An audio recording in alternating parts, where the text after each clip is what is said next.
Bubba Wallace here from 2311 Racing. Funny thing about being fast, you end up waiting a lot. First to show up, first in line, then just waiting. Me, I rev up Chumba Casino. With over 200 social casino games, no slow lanes here. Why sit around when you can spin? I'm already racing. Your turn. Play for free at ChumbaCasino.com. Let's Chumba. Sponsored by Chumba Casino. No purchase necessary. VGW Group. Void where prohibited by law. 21 plus. Terms and conditions apply.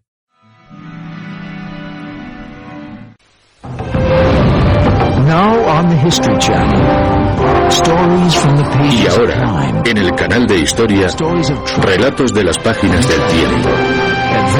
Les traemos historias de éxitos y tragedias, avances y logros en nuestro viaje en busca de la historia. Es el mayor misterio no resuelto de la humanidad. Miro a las estrellas y me pregunto, ¿estaremos solos? Es una pregunta lógica. ¿En algún lugar del espacio exterior podría existir alguna otra civilización inteligente? Si nos seguimos buscando, no triunfaremos. Enviamos señales al espacio y estamos atentos por si recibimos una respuesta. El que no los hayamos encontrado no quiere decir que no estén ahí. Esta es la historia de todos los científicos y soñadores que trataron y tratan de hallar la respuesta a la misma pregunta. ¿Hay alguien ahí fuera? Acompáñenos en nuestro viaje en busca de la historia con los cazadores de extraterrestres.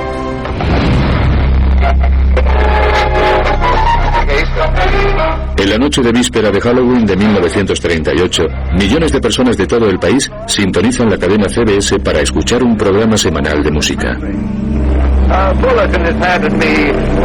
Martian cylinders are falling all over the country. En lugar de eso se emite una obra dramática radiofónica completamente diferente a las emitidas hasta entonces. Hoy sabemos que este no es otro que Orson Welles con los actores de su compañía, la Mercury Theatre, interpretando La Guerra de los Mundos, una pieza dramática de ciencia ficción de H.G. Wells. Pero en 1938, la posibilidad de que unos invasores de Marte estén atacando realmente la Tierra es la prueba de que estamos dispuestos a aceptar la posibilidad de vida en otros planetas.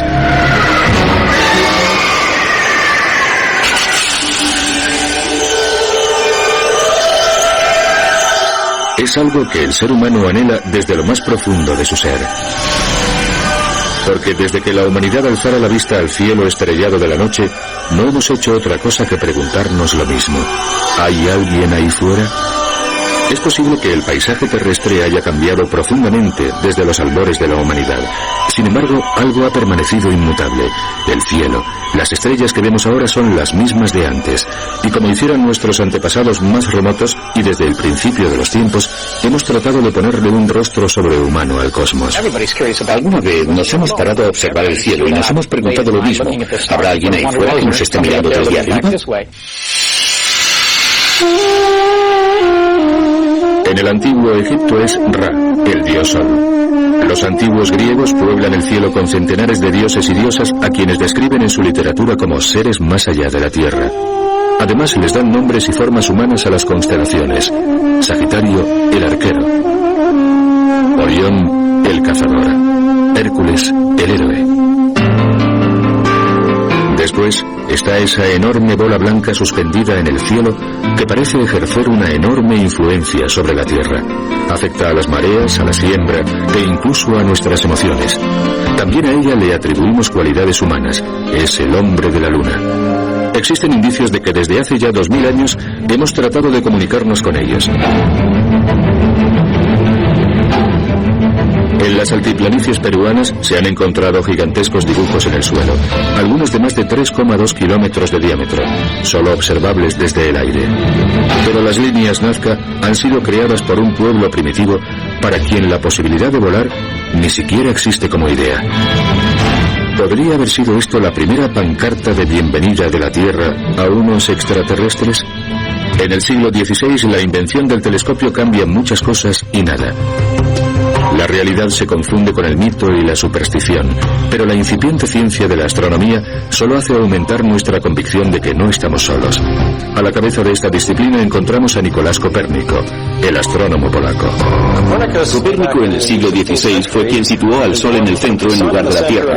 Esto reemplaza nuestra visión geocéntrica del mundo por una heliocéntrica. Lo que quiere decir, en cuanto al concepto de vida extraterrestre, que la Tierra es ahora un planeta como otro cualquiera y que los planetas se convierten en tierras potenciales. La pregunta que surge en este momento es, ¿cuánto se parecerán a la Tierra todos esos planetas? La literatura y la pintura son las primeras en intentar responder a esta pregunta. Estas son las obras más tempranas de lo que en su día llamaremos ciencia ficción. Mientras los soñadores interpretan el cosmos a través de su arte, los científicos exploran los cielos con lentes cada vez más potentes y cálculos más exactos. Para 1850 hemos descubierto 5 planetas, las manchas solares y un satélite de Marte.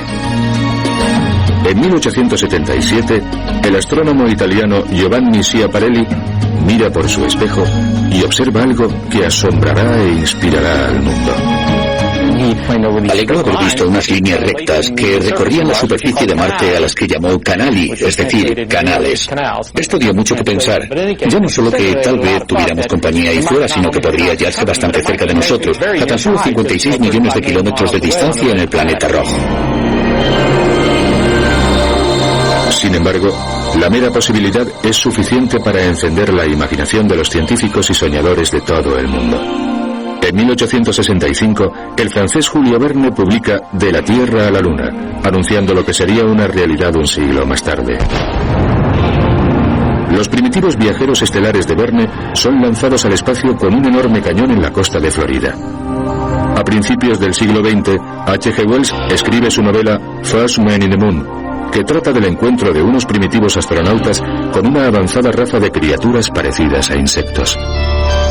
En 1902, el director de cine francés Georges Méliès inaugura el género cinematográfico de ciencia ficción con una película de 16 minutos llamada El viaje a la luna. Sus criaturas del espacio son humanoides con cabezas de pollo y pinzas de langostas. Mientras escritores y directores de cine imaginan la vida en otros planetas, un astrónomo en los Estados Unidos cree estar a punto de confirmarlo. Se llama Percival Lowell. Muchos astrónomos dudaron de sus descubrimientos porque no era astrónomo. En realidad había estudiado matemáticas. Seguramente pensaría, vosotros no habéis visto lo que yo he visto. Tengo las pruebas, venid y mirad por mi telescopio. Desde que era niño, a Percival Lowell le había fascinado la astronomía, pero siempre había sido un pasatiempo. Hacia 1893 lo encontramos convertido en un empresario próspero de Boston, Massachusetts. Entonces, Lowell lee un artículo sobre los canales marcianos de Schiaparelli y su vida cambia para siempre. Deja apartados sus negocios y se dedica por completo a la astronomía. Empieza a estudiar el planeta rojo. En 1895 publica sus primeros descubrimientos en Mars, un libro que se convertiría en un bestseller. Ciertamente, vemos indicios de la existencia de seres más avanzados que nosotros. Aunque estas observaciones sorprendan de entrada, en realidad no tienen nada de raro. En 1896, Lowell construye su propio observatorio en el lugar más elevado y oscuro al que puede llevar su telescopio de 66 centímetros, en Flagstaff, Arizona. Mientras los vaqueros recorren a caballo el lejano oeste, Percival Lowell está buscando vida en Marte. A finales del siglo XIX, Percival Lowell, el magnate convertido a astrónomo, adquiere fama nacional al realizar la sorprendente afirmación de que ha observado estructuras artificiales en el planeta Marte. No todo el mundo puede ver a simple vista estos intrincados rasgos, y para percibir los detalles más pequeños es necesario un ojo experto y agudo. Estos son los canales marcianos. Lowell especula que los canales fueron construidos por los marcianos para transportar agua desde los casquetes polares hasta el ecuador marciano. La teoría de que los canales los habían construido seres inteligentes no fue aceptada por la mayoría de los miembros de la comunidad científica. Durante muchos años se burlaron de él. Pero Lowell pasa miles de horas en su observatorio dibujando minuciosos bocetos de todo lo que ve por su telescopio. Después convierte los dibujos en mapas y a continuación en globos marcianos. Guardamos varias cosas en los archivos. Están todos sus papeles de trabajo y todos sus manuscritos. Los mapas, los globos, todo esto es un verdadero tesoro, al igual que este observatorio. Y creo que hay que tratarlo como tal. La época de Lowell sirve de estímulo a otros científicos y la investigación extraterrestre toma otro rumbo. Si nosotros podemos verlos, alegan los científicos, tal vez entonces ellos nos vean también. A finales del siglo XIX, el matemático Carl Friedrich Gauss propone plantar enormes franjas de trigo en la estepa siberiana en forma de un enorme triángulo recto. Esto sería un signo ineludible de vida inteligente en la Tierra si alguien lo observara desde el espacio exterior. El astrónomo austríaco Gilson von Dittrau sugirió un plan que consistía en excavar una red de canales de 1,5 kilómetros en el desierto del Sáhara y luego prenderles fuego para hacer señales a nuestros parientes marcianos. En Francia, el científico Charles Cros insta a su gobierno a construir un espejo gigante para reflejar la luz solar hacia Marte. Sin embargo, las ideas más brillantes proceden una vez más de los Estados Unidos. El descubrimiento reciente de las ondas de radio en 1887 estaba transformando todas las ramas de la ciencia. La idea de que algo o alguien pudiera recibir nuestros mensajes o enviarnos uno propio implicaba que ahora teníamos la posibilidad de comunicarnos con otros mundos. Este era el sueño de Nikola Tesla, un físico e ingeniero serbio afincado en los Estados Unidos. Hacia 1899 Tesla estaba realizando experimentos en Colorado Springs, y fue durante esos experimentos que creyó haber detectado una señal. No publicó nada de esto hasta 1901, porque se dio cuenta de que desataría una polémica. Pero en 1901 publicó un pequeño artículo llamado Talking with the Planets, en el que predecía que este tema iba a ser uno de los tópicos de mayor interés del siglo XX. En 1901 Tesla escribe lo siguiente: las señales que he venido observando podrían deberse a un control de inteligencia. Cada vez estoy más convencido de que he sido el primer ser humano en escuchar un mensaje de bienvenida de un planeta a otro. El anuncio de Tesla recibe mucha publicidad, pero en los círculos académicos la idea de comunicarse por radio con el espacio exterior es acogida casi unánimemente con escepticismo, incluso con sarcasmo. Harían falta 2 décadas más para que se volviera a retomar la idea de la comunicación interplanetaria, lo que sucedía gracias a otro pionero de la radio, Guglielmo Marconi. Ya en 1919, Marconi creía haber detectado una señal, otra vez de radio de Marte. La noticia estuvo en las páginas del New York Times durante 1919 y la década de 1920. No tenemos ni la más mínima prueba de su origen. Son sonidos, puede que señales, no lo sabemos. Al final, incluso Marconi perdió el interés, y todos los puntos y rayas que había recibido el italiano siguieron siendo un misterio. Otros continuaron pensando que tal vez pudieran significar algo. Uno de estos hombres es el astrónomo David Todd. Su especialidad son los eclipses solares, pero en la década de 1920 Todd empieza a interesarse vívidamente en la posibilidad de que los marcianos puedan comunicarse con la Tierra a través de ondas de radio. Ya en 1909 a Todd se le ocurrió enviar un globo por encima de la atmósfera y utilizar un aparato de radio desde allí para detectar posibles señales de Marte. David Todd pensaba que si situaba unos receptores radiotelegráficos muy sensibles en la atmósfera, lejos de obstáculos, las señales a Marte y procedentes de Marte se recibirían muchísimo mejor. El 29 y 30 de agosto de 1924, Marte se encuentra en su punto más cercano a la Tierra, lo que según Todd proporciona las condiciones óptimas para la comunicación con el planeta rojo. Solicita al ejército estadounidense que cierre todas sus transmisiones de radio en la zona de Washington durante un corto espacio de tiempo. Por extraño que parezca, el ejército accede. El jefe de operaciones navales envía un despacho a las estaciones de radio bajo su mando, pidiéndoles que eviten cualquier comunicación innecesaria y se mantengan a la escucha por si se detecta cualquier señal extraña. Una vez que Todd enciende su aparato de radio, de hecho se reciben varias señales extrañas en varios lugares. Pero el fenómeno más extraño tiene lugar gracias al invento de otro científico que trabaja con Todd. C. Francis Jenkins había inventado una versión primitiva de una televisión, la llamada máquina de transmisión continua de fotomensajes de radio. Durante el experimento de Todd, Jenkins registra lo que se describe como una curiosa representación gráfica de un fenómeno de radio. Le salió una imagen de algo parecido a una cara, pero Jenkins era más conservador que Todd y dijo que no creía que se tratara de nada relacionado con Marte. Pero Todd, siempre queriendo ir más allá, en cierto modo al estilo de Lowell, dijo que tal vez sí procedieran de allí. Ahora tenemos información registrada que podemos estudiar. Y quién sabe, hasta que no la hayamos estudiado no sabremos de dónde proceden estas imágenes. Pero lo importante es que las tenemos. La representación gráfica tiene 9 metros de largo por 15,24 centímetros de ancho. Algunos ven el perfil de un hombre.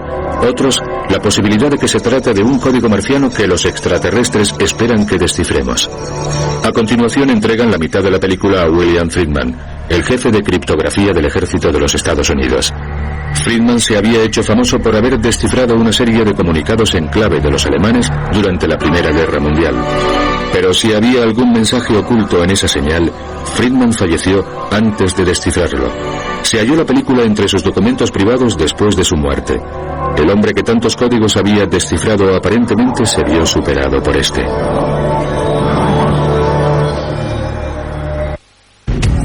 En las décadas de 1930 y 1940, los científicos no dejaban de descubrir nuevos mundos extraños. Continuamente se barajaba la posibilidad de que alguno de ellos estuviera habitado. Por su parte, Hollywood se encargaba de mostrarnos qué aspecto podrían tener los extraterrestres que llegaran a la Tierra. Su versión era bien distinta y nos presentaba a alienígenas que parecían asumir la personalidad de los tiempos. En 1947, un piloto del Servicio Forestal de los Estados Unidos, llamado Kenneth Arnold, estaba sobrevolando el estado de Washington cuando ve lo que describe como discos voladores. Unos días más tarde, en una conferencia de prensa, el ejército de los Estados Unidos parece confirmar la posibilidad de una invasión alienígena en Roswell, Nuevo México. Ha nacido la era de los ovnis. Las autoridades civiles y militares no tardan en recibir miles de llamadas de personas que dicen haber avistado un platillo volante. El cine y la televisión echan más leña al fuego, difundiendo ideas de que seres de otros planetas han visitado la Tierra siempre y lo siguen haciendo. Se había declarado la Guerra Fría y la gente tenía miedo de cosas en el cielo porque después de todo podría tratarse de aviones soviéticos que vinieran a bombardearnos. Además, si estábamos a punto de poder enviar un cohete al espacio, también era posible que los alienígenas pudieran enviarnos uno aquí. Y el público acabó interpretando lo que veía en el cielo como algo alienígena y probablemente hostil. Desde el principio, el ejército de los Estados Unidos participa de este fervor. En 1947 se sabe que las fuerzas aéreas han lanzado el llamado Proyecto Libro Azul para investigar a los ovnis, aunque se lleva a cabo secretamente. Al final saldría a la luz, pero en 1969 se daría por concluido con la afirmación de la aviación de que no existen pruebas tangibles de que los ovnis sean una amenaza para la seguridad nacional. Hoaxes as erroneously identified friendly aircraft, as meteorological or electronic phenomena. It does not contain any pattern of purpose or of consistency that we can relate with to any conceivable threat to the United States. Pero entre los astrónomos, la posibilidad de la comunicación con otros mundos se mantiene viva, alimentada no por la obsesión de los ovnis, sino por pruebas científicas. El astrónomo pionero Edwin Hubble ha demostrado que hay otras galaxias más allá de la Vía Láctea y que el universo está en constante expansión. Esto abre posibilidades infinitas para la vida inteligente en otros planetas. En 1948, Hubble está instalado en el telescopio más grande del mundo, el de Monte Palomar de California. Hubble está convencido, según una cita textual, de que muchos de estos planetas deben ser aptos para la vida. Surgen nuevas preguntas acerca de cómo determinar de forma científica la existencia de vida inteligente en otra parte de la galaxia. Una de estas preguntas nace a raíz de la llamada paradoja de Fermi. La paradoja de Fermi la planteó un físico italiano llamado Enrico Fermi allá por 1950. Fermi se preguntaba algo muy simple: ¿dónde están? Es decir, si hay tantas civilizaciones inteligentes en el espacio exterior, ¿por qué no las vemos aquí en la Tierra? Si uno piensa en la escala temporal que opera en el universo, he aquí que tenemos un universo de 1200 o 1500 millones de años. Por lo tanto, deberían haber poblado ya la galaxia. Tal vez empiezan a preguntarse algunos astrónomos estadounidenses, no sea un gran ojo en el cielo lo que necesitamos, sino una gran oreja. Es la nueva astronomía, aquella que postula que los cuerpos celestes irradian energía a lo largo del espectro electromagnético de muchas formas aparte de la óptica. Una nueva generación de astrónomos, entre ellos Frank Drake, se dedican de lleno a estudiar esa teoría. Son los pioneros del futuro SETI, es decir, el proyecto del gobierno de Estados Unidos para la búsqueda de inteligencia extraterrestre. Era muy joven cuando empecé a interesarme por descubrir vida en el espacio. Tendría unos 8 años cuando mis padres me dijeron que había otros planetas. Fue toda una revelación. Me quedé fascinado con el hecho de que existieran otros mundos, tal vez como la Tierra, y me preguntaba, ¿habrá criaturas que los habiten? Y si es así, ¿serán como nosotros? ¿Cuál será su historia? Pensaba que sería toda una aventura descubrir a todas esas criaturas. En 1960, después de doctorarse en la Universidad de Harvard, Drake acepta un puesto en el Observatorio Astronómico de la Radio Nacional en Green Bank, al oeste de Virginia. Estoy seguro de que no estamos solos. Por supuesto, es una afirmación muy atrevida. La gente dice, ¿pero cómo puedes decir eso?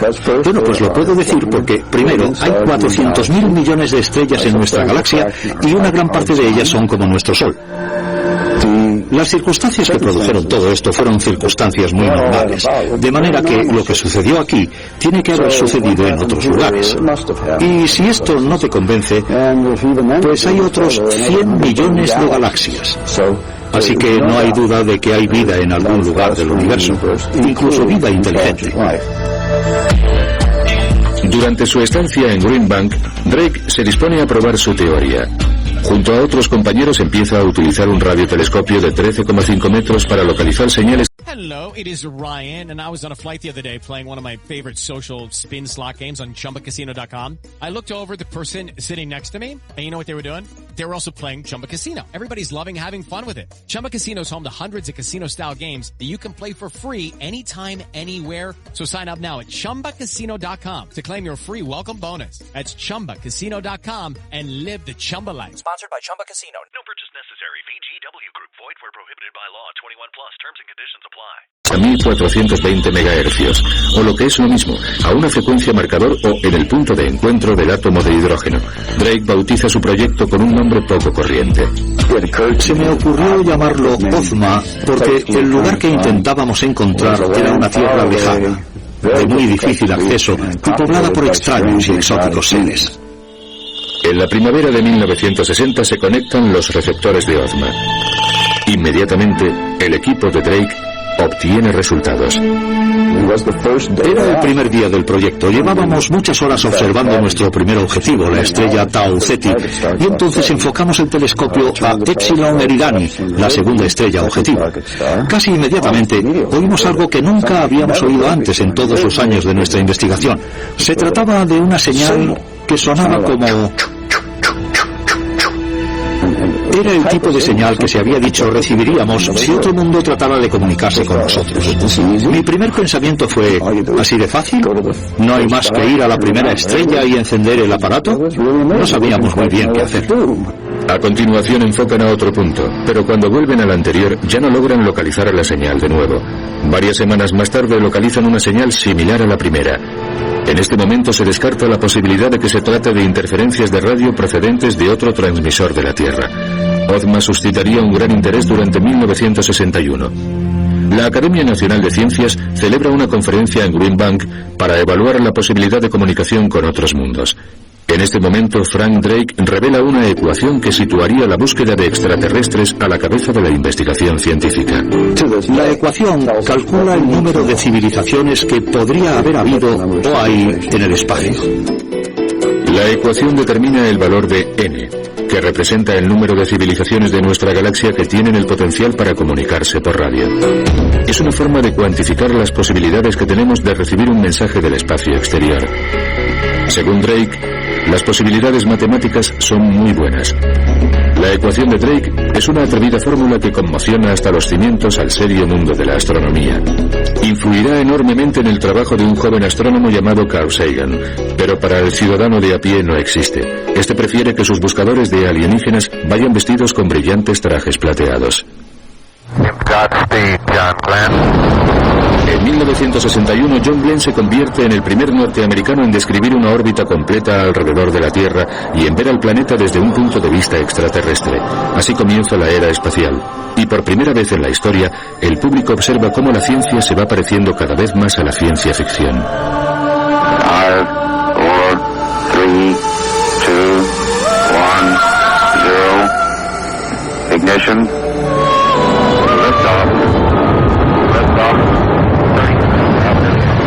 La carrera espacial ha empezado. Y al igual que nuestros antepasados más remotos, el objeto de nuestro deseo es también la Luna. El 21 de julio de 1969 lo logramos. Go ahead, Mr. President. This is Houston out. Because of what you have done, the heavens have become a part of man's world. Pero Neil Armstrong, Buzz Aldrin y Michael Collins no están solos ahí arriba. Los investigadores de la vida extraterrestre habían lanzado al espacio una serie de sondas no tripuladas anteriormente. La misión era tomar fotografías y reunir información, aunque algunas contenían también un mensaje especial dirigido a los extraterrestres. Un mensaje no muy distinto al que podrían encerrar los dibujos de las altiplanicies peruanas. It is now okay to talk about intelligent life elsewhere, whereas a decade or two ago it wasn't okay. It was considered too speculative to be worth an investment of time. Nunca sabremos si el mensaje de Sagan fue recibido por alguien más allá de las estrellas.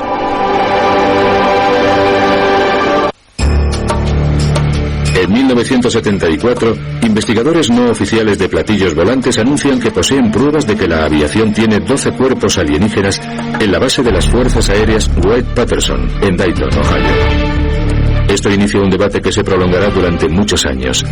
Las imágenes de extraterrestres de la ciencia ficción de la década de los 50 se ven reforzadas por los programas televisivos y las películas. Se disparan las ventas de libros de ciencia ficción. Lo que la mayoría ignora es que un científico auténtico, Frank Drake, que acaba de estrenar su nuevo observatorio de Puerto Rico, intenta realmente establecer contacto. En 1974 enviamos un mensaje de 3 minutos de 1679 caracteres desde el observatorio de Arecibo. Se trata de una especie de música cósmica y llegará a formar parte de la cultura popular algún día, influyendo en el clásico Encuentros en la tercera fase. Pero en 1974 es una novedad. Cuando se decodifica adecuadamente, se forma una imagen que empieza con un sistema numérico y termina con la fórmula química de una molécula de ADN, la molécula básica de la vida en la Tierra. Es un bosquejo del aspecto de un ser vivo para que vean cómo somos y que básicamente somos primates. Después, debajo de eso, está el dibujo del telescopio, el Arecibo, que es el que ha enviado el mensaje apuntando a un punto. Las dimensiones están escritas a un lado.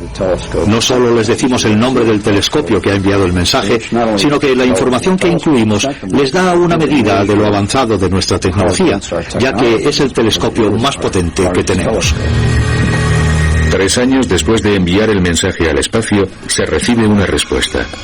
En el Observatorio de Radio de la Universidad del Estado de Ohio, Jerry Eman se encuentra en el panel de control de un receptor de radio al que llaman la Gran Oreja, y que es uno de los aparatos de escucha del sistema SETI del gobierno. Mi trabajo era verme todos los listados del ordenador en busca de algo interesante. Algo por encima de 4 era sin lugar a dudas interesante. Esta señal era de 30. Era tan potente, unas 5 o 6 veces más potente que cualquier otra señal que hubiéramos recibido en el pasado, que me quedé completamente atónito. Escribí inmediatamente en el margen del listado un wow entre admiraciones. Entre una serie de números arbitrarios aparecía una extraña serie de letras. ¿Qué querría decir 6EUUJ5? Es posible que fuera una interferencia, pero con las características de una verdadera señal. Es cierto que nadie sabía qué era, y que no basta con que se produzca una vez. Es como si mi vecino me dice que ha visto un fantasma, pero cada vez que vamos a su casa no aparece. Pues lo siento, el haber visto a un fantasma una vez no prueba en absoluto la existencia de fantasmas. SETI sigue vigilando. Durante la década de 1980, los científicos se convierten en protagonistas de la historia. La búsqueda de vida extraterrestre inteligente va despertando gradualmente el interés y el apoyo de la comunidad científica internacional. SETI se convierte en una prioridad en el presupuesto nacional y los fondos federales, que a principios de los 70 ascendían a unos cuantos cientos de miles de dólares, se convierten en más de 10 millones de dólares a principios de los 90. Pero entonces, el 12 de octubre de 1992, irónicamente en el 105º aniversario del descubrimiento de América por Colón, el Congreso recorta el presupuesto para el programa SETI y en menos de un año cierra definitivamente el grifo. Después de más de 15 años y de 60 millones de dólares empleados en investigación y desarrollo, SETI desaparece. Tantos recursos malgastados. Fue una gran vergüenza para el Congreso, de hecho para todo el país. El resto del mundo se echaba las manos a la cabeza diciendo: ¿cómo es posible que los norteamericanos, que están tan avanzados en cuestiones científicas y tecnológicas, hayan hecho semejante barbaridad? Fue un error del gobierno. Creo que Estados Unidos se quedó atrás y todavía lo está en este campo. Y la verdad es que merecía la pena emplear tanto dinero en tratar de responder a una pregunta tan importante. Una pregunta que implicaba averiguar nuestra situación en el universo. SETI se ve obligada a mendigar subvenciones en el sector privado.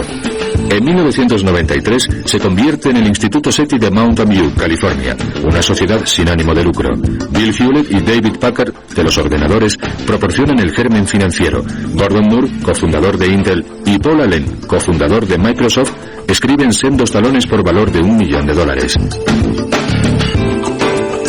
El instituto lanza el muy acertadamente llamado Proyecto Fénix, ya que sin duda SETI se había elevado de sus propias cenizas. Cuando tengamos la certeza de que compartimos el universo con otras criaturas inteligentes, cambiará profundamente nuestro punto de vista. Pero puede que esto no pase inmediatamente.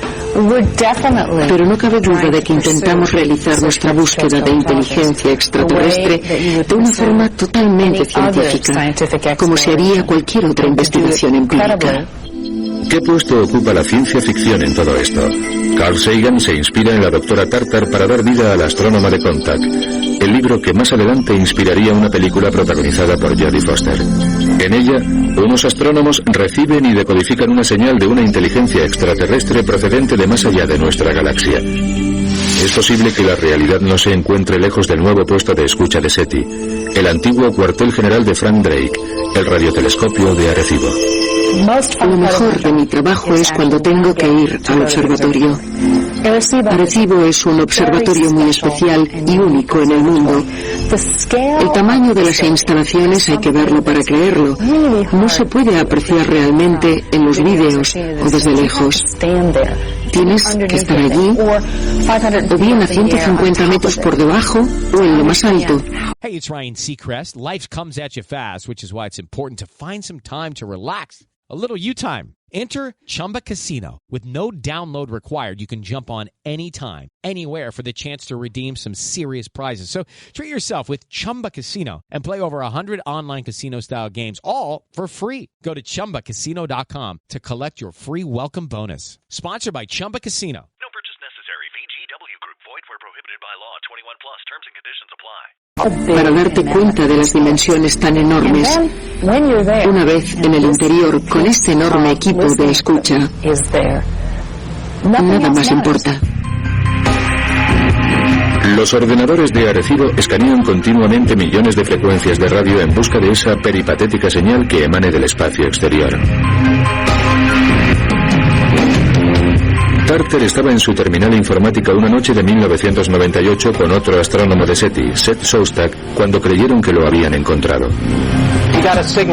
Captamos una señal que durante un rato nos pareció interesante. Y Jill Tartar y yo decíamos mucho, pero no nos perdimos detalle de lo que estaba sucediendo. Cuando pasa el primer filtro, bueno, pues no es la primera vez que eso pasa. Pero cuando pasa el segundo, eso sí que no pasa tantas veces. Y entonces empiezas a sentirte realmente intrigada. Está claro que se te pasa por la cabeza. ¿Y si esto es lo que esperábamos? Porque nadie espera que eso suceda en ese preciso instante. Te coge desprevenido. Y eso te hace pararte y pensar por un momento, ¿cómo voy a reaccionar a esto? Y si es esto, ¿qué voy a hacer después? Es un poco inquietante. En mi caso no tuve muchas de esas sensaciones de las de Dios mío, ya está, que confirmaran lo que realmente estaba pasando. Desgraciadamente, en cada caso, resultó que nuestra propia tecnología nos había jugado una mala pasada. Pero nadie ha abandonado aún. Con gran optimismo, SETI ha establecido una serie de protocolos en caso de que ET llame alguna vez a casa. Una de las normas es: asegúrate de que la señal que has detectado es realmente extraterrestre. Eso es lo primero. Hay que confirmarlo. Hay que estar completamente seguro. Y segundo, hay que informar inmediatamente a todo el mundo. De hecho, la información sobre la existencia de una tecnología extraterrestre es patrimonio del mundo y no tenemos la intención de mantenerlo en secreto. Durante siglos, los astrónomos han enfocado sus telescopios hacia el cielo, preguntándose qué estaría pasando en todas esas estrellas y planetas lejanos. El universo es un lugar inmenso, no hay más que levantar la vista al cielo y ver todas esas galaxias para darse cuenta del lugar que ocupamos en el cosmos. Pero los telescopios de Tierra tienen sus limitaciones, por lo que desde 1964 y desde las primeras misiones del Mariner hemos tratado de acercarnos a ellos en lugar de quedarnos esperando a que sean ellos los que se aproximen. La primera parada, Marte. En 1965, un cohete Atlas envía la sonda espacial Mariner 4 a un viaje de 7 meses y de 520 millones de kilómetros a Marte. El Mariner 4 envía las primeras imágenes de cerca de un planeta que no es el nuestro. Desde hacía tiempo sabíamos que había agua, que tenía una atmósfera más densa y que era muy parecido a la Tierra, así que tal vez hubiera vida allí también. El Mariner 4 nos ha proporcionado unas cuantas imágenes breves pero fascinantes de Marte. Las dos misiones del Mariner 6 y 7 de 1969 enfocan sus cámaras a las desconcertantes zonas polares del planeta. Los casquetes polares blancos no son hielo de agua sino de dióxido de carbono. Las manchas negras no es vegetación, es polvo en suspensión moviéndose. En 1971, cuando el Mariner 9 empieza a trazar una órbita geosincrónica alrededor de Marte, se convierte en la primera nave espacial norteamericana que da una vuelta completa a un planeta que no sea la Tierra. En menos de 5 años, nos paseamos por el suelo del planeta rojo, si bien por control remoto. El asunto de si hay vida en Marte o en cualquier otro planeta de nuestro sistema solar o fuera de este afecta a nuestra posición en el universo. Una cosa es pensar en un universo donde somos los únicos, donde somos la única vida en el universo, y otro bien distinto es aquel donde hubiera vida. En 1976, el Viking 1 y 2 transmiten a la Tierra una serie de imágenes del enorme paisaje marciano. Las dos sondas realizan pruebas en el suelo en busca de indicios de vida marciana. La información que nos transmitió el Viking despertó mi más vivo interés. Una nave que aterriza en Marte en busca de vida y no encuentra absolutamente nada. Todo el mundo está muerto, no hay nada allí. Y sin embargo se dan todos los elementos necesarios para la vida. Así que pensé, qué cosa más rara. Es como que todas las luces estuvieran encendidas pero no hubiera nadie en casa. Una vez más, esta prueba real de que existe vida fuera de la Tierra se ve eclipsada de alguna manera por el deseo del público de mezclar ciencia con ficción científica. El interés del público se centra en esto: una estructura aparentemente artificial en la superficie de Marte que guarda un asombroso parecido con un rostro humano. Nos gustaría pensar que se trata de algo más, y durante un tiempo lo creemos. Sin embargo, no son más que un montón de rocas fotografiadas al atardecer marciano. Mientras tanto, en la Tierra, se produce otro descubrimiento que sacude literalmente a la comunidad científica. En 1984, científicos del gobierno descubren en la Antártida un pequeño meteorito. Tiene forma de patata y procede de Marte.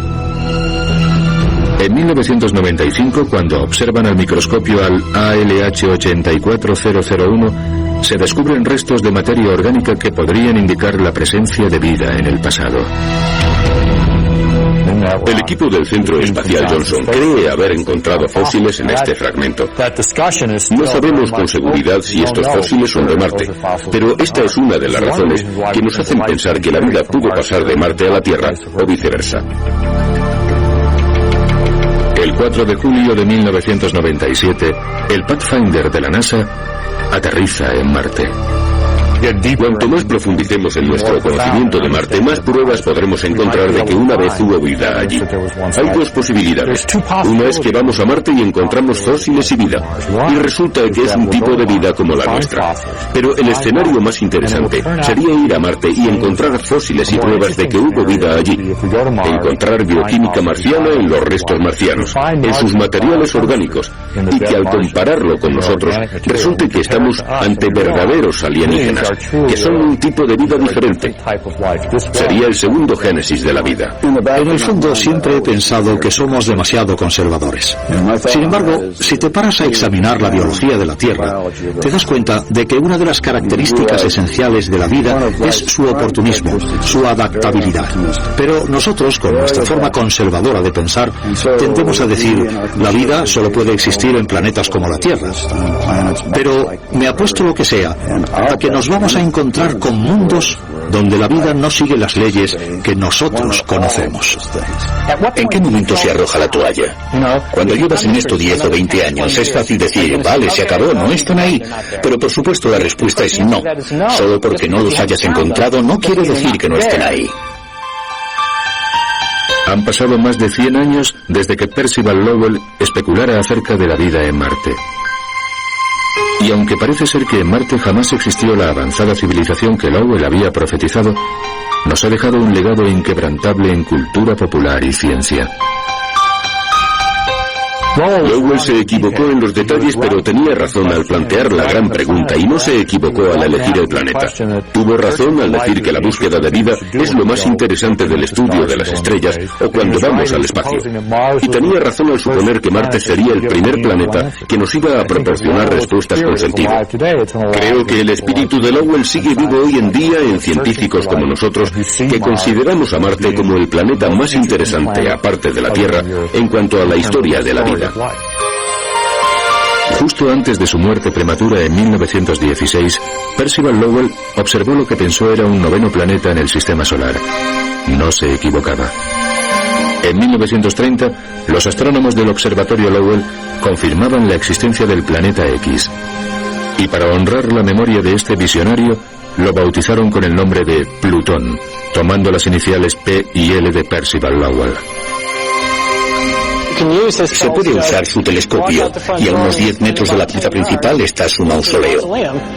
Ahora por fin se encuentra en espíritu y sigue mirando por su telescopio y vigilándonos para que sigamos por el camino que él quería y cuidando de su telescopio. La búsqueda de vida extraterrestre continúa. No hemos resuelto la misma pregunta que siempre nos hemos planteado.